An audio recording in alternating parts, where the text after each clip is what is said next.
You're now listening to the sound of sanity. This sound will continue for the duration of the program.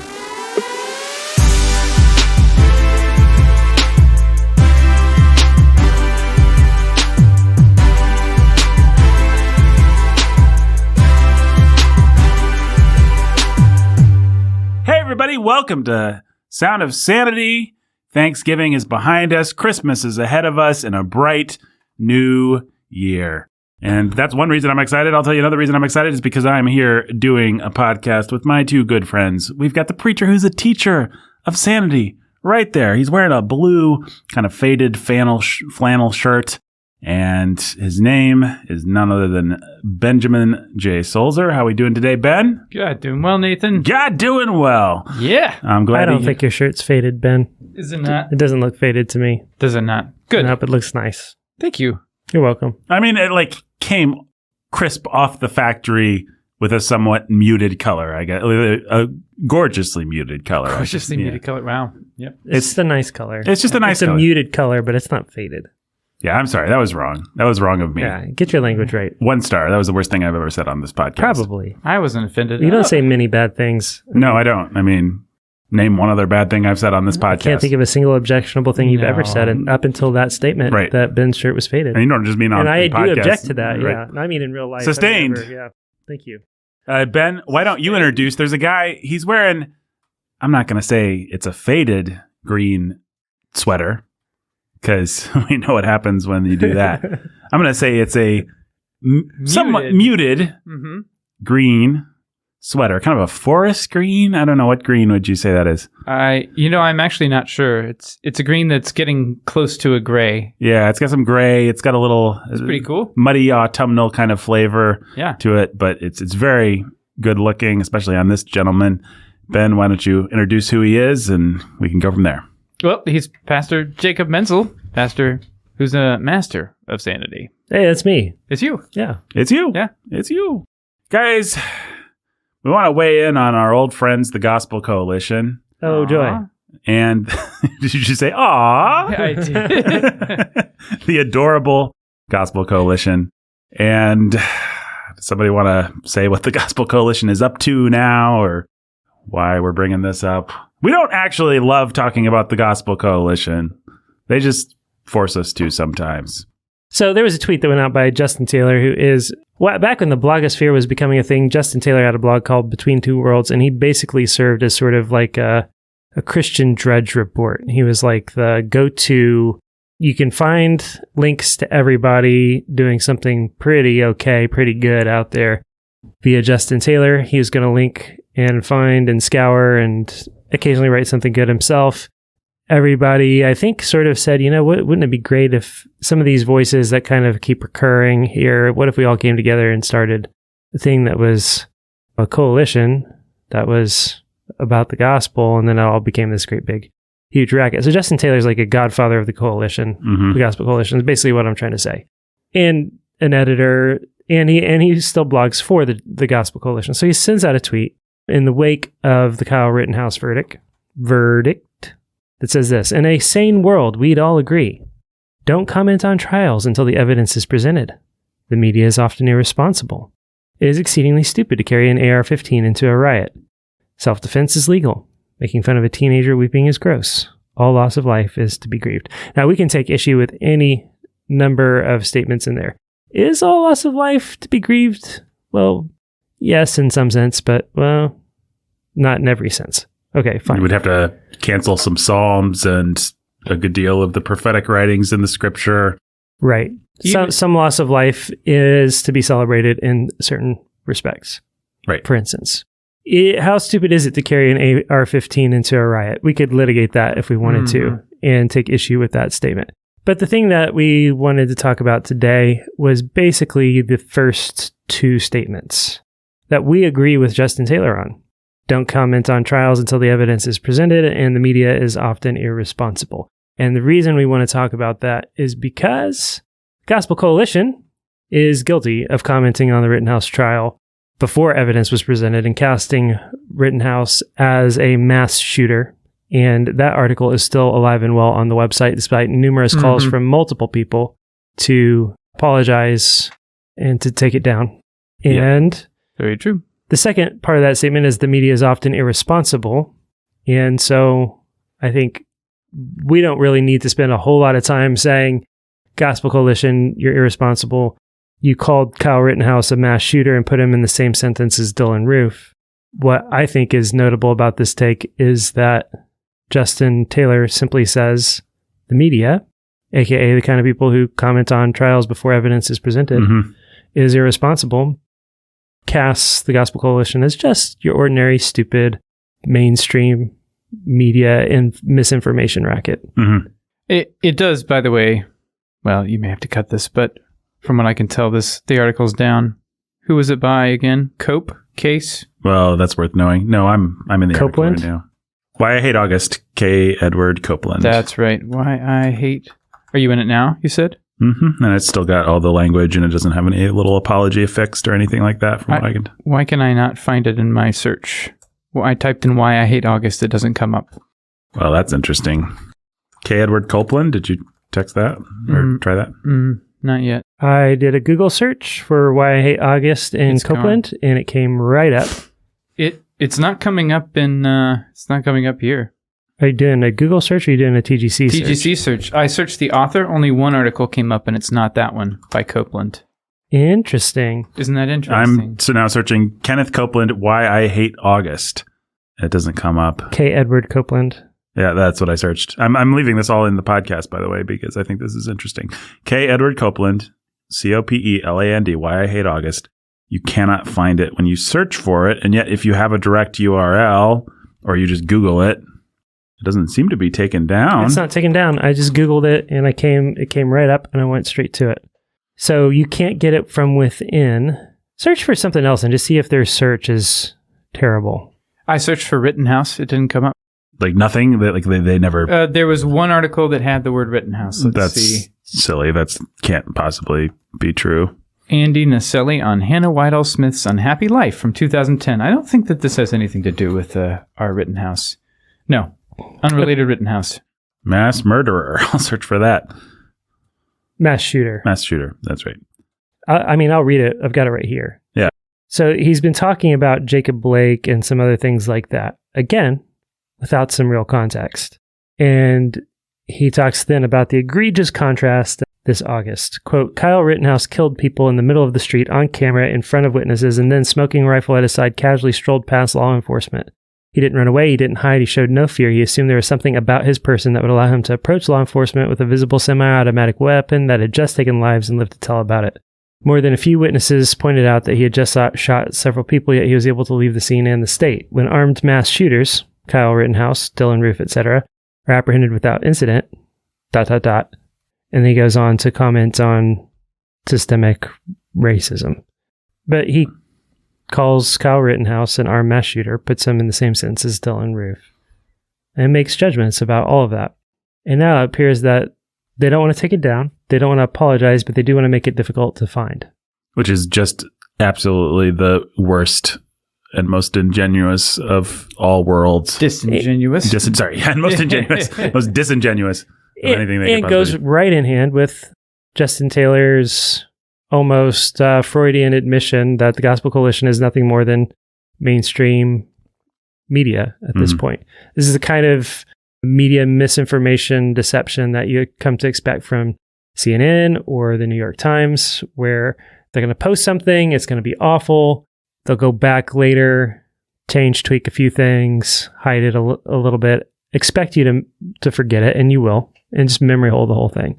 And so, not to just rush straight to our take, but rush away. By the admission of Justin Taylor, we ought to think of the Gospel Coalition as nothing more than a typical mainstream media outlet at this point. There's absolutely nothing else. We should think of them the same way we think of CNN. What's that sound? Oh man, it's the Devil's Advocate alarm. That's crazy. I remember that sound. Then did you install that in Top Secret Studio B? I thought we were going to leave that. No, behind. Of course I did, Nathan. Okay. I forgot about it though. Yeah, me too. It hasn't gone off in a while. Okay. Shouldn't have hid it in the closet. Yeah. Well, what can I say? It's coming out of the closet, just like Sam Alberry. That was a cheap shot. Hey, we're talking about the Gospel Coalition, though. And this is what I have to say. It's a coalition, Jake. Then it should die. They do not represent Kay and Edward Copeland. There's plenty of people. John Piper, you think John They're Piper responsible agrees? for everything that they publish on their site. Yeah, and they will responsibly say, we collate things in our coalition. We don't all agree on secondary issues. Plus, they took it. You call us Down? they did not take it down. It is there. I went and I found it with one search, went directly to it. It's not down. But they made it a little harder to find, which you quickly accused of them of being disingenuous about that. But actually, they're just trying to serve a wide variety of readers. It did its job a few years ago. They wanted this guy to have his say. It's not really representative of how most of their readers would feel, because they do represent and serve. Their job, if they're going to represent the gospel, is to represent the truth and not to simply pander to a wide variety of audiences. So we can't have they're doing. Any differing opinions on fraught issues like race? This is not a differing opinion on a fraught issue like race. This is a statement meant to slander an innocent 17-year-old man who was found innocent by a jury of peers of any wrongful doing in a case that is widely politicized. So it's just nothing more than political pandering to push an agenda. That's it. And they're responsible for that. They're responsible for publishing it. And they should apologize and take it down. So if somebody came to your church and they believed that Kyle Rittenhouse was a mass shooter, I guess you'd have to excommunicate him, huh? That's not what I said at all. People are allowed to be deceived. People are allowed to have wrong ideas and opinions. There's a whole lot of deception out there. This is a pastor writing an article calling an innocent young man, a man who's found not guilty, with plenty of video evidence to support the fact, a mass shooter. Well, he didn't say mass. Technically, if you shoot more than one person, you are a mass murderer. Boy, I hate our devil. A mass shooter. Yeah, you are a mass shooter. Right. It put him next to Dylan Roof for a reason. A mass shooter carries a connotation that implies some kind of active, I'm going out to shoot multiple people. The fact is, he was in an act of self-defense. Well, this article doesn't discriminate, really. Its point is to contrast what a white person can get away with versus a black person, whether or not they acted justly. And so it completely misconstrues Kyle Rittenhouse and everything surrounding what happened and the events of it. It ignores other evidence, like the fact that within a day or two, or the same day as Rittenhouse was found not guilty for self-defense, a black man in Alabama was found not guilty, shooting police officers who entered his house without declaring their intention. Well, I understand in that, self-defense. But No, you Copeland says, you cannot take an innocent young man, frame him as a mass shooter with no evidence in order to justify your point. And to do that is part of what's evil and deceptive about the article in the first place. This is a pastor. This is being published on a site that ostensibly represents the people of God and Jesus, taking a young man, putting him in the same category as Dylan Roof, calling him a mass shooter in order to make a point. And that idea that whatever hammer works, whoever falls under the knife, whoever is slandered, whatever works to justify my point that there's this thing called systemic racism. So long as it fits the narrative, we can say whatever we want. That is in and of itself evil. And that's exactly what Justin Taylor said was wrong in the first place and should never happen and is irresponsible. So what's actually at issue is Justin Taylor admitting that this article and the whole, everything about it is irresponsible and should never have happened. And yet the Gospel Coalition, despite numerous calls, direct appeals to the editors, refusing to do a single thing about it. Yeah, agreed completely. So to summarize, Justin Taylor has set the terms. We need to treat the Gospel Coalition exactly as he recommends we treat such a publication, which is to say we should treat it the same way as one of the propaganda outlets run by CNN, by Washington Post, New York Times. I don't know. You guys got anything else to say about this? No, it's just pretty simple. They can't be trusted. They're irresponsible at best and wicked at worst. And I don't know how that's not been demonstrated at this point. It is an unwillingness to draw a line and say, that's true, that's false. This will be in our fold and we'll allow this article, but not that one. And just like you can still find helpful, interesting, and insightful things from the New York Times or even CNN every once in a while. Sure. Doesn't mean that there aren't and won't be good and helpful things that come out from the Gospel Coalition. You just cannot treat it as a trustworthy publication at this point. No, you should actually do quite the opposite. You should treat it with suspicion. Each article should have to prove itself fresh to you. And I would say because it's ostensibly Christian, you should treat it with more suspicion than you treat the New York Times or the Washington Post or something like that. Not because those publications are particularly trustworthy, but because you're going to have natural defenses against pagans that you won't against people who claim Christ. Right. If you listen to this show, then chances are if you click on a article by the Washington Post, you already sort of have your shields up. But that may not be true when you go to a publication like the Gospel Coalition.